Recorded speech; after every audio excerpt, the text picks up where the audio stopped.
From the Oklahoma newsroom, this is a Varsity Update. I'm Jenny Carlson here with high school sports writer Jacob Unruh. Jacob, I can't believe it, but it's week 10. How did that happen? Here we are. I know. Playoffs are, what, 2 weeks away now, essentially.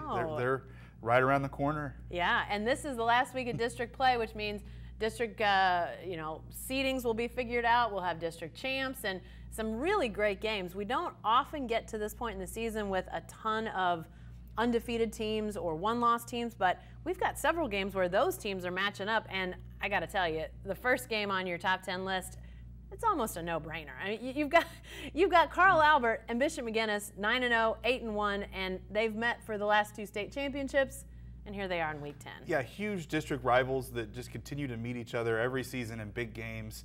The fun part of this one is it's a week 10 matchup. In the past, it's always been week 5 or 6, somewhere there in the middle, and you kind of had the district championship kind of decided as you get to week 10 in that district, and now everything's on the line. You've got an undefeated Carl Albert team that hasn't lost since they played McGuinness 2 years ago in the regular season.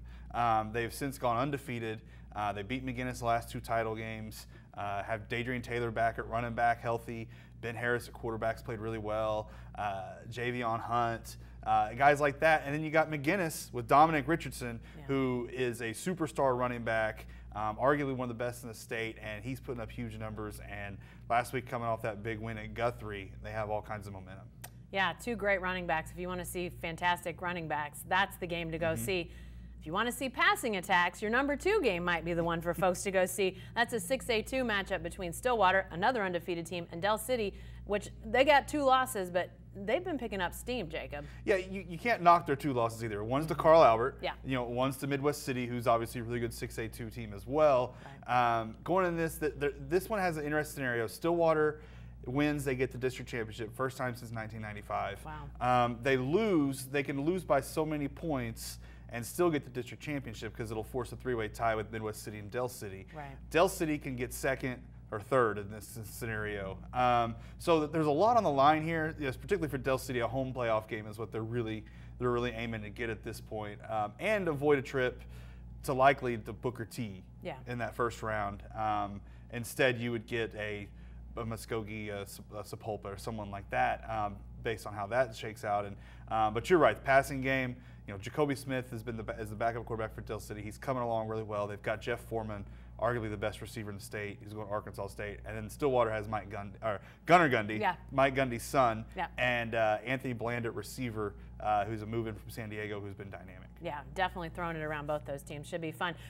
Locally, another game, if you're looking for a local small school game, probably number 4 on the list. I mean, it's not super small. It's a 3A game between John Marshall and Kingfisher, but 2 programs that over the last 5-10 years have really kind of been the class of that smaller classification size.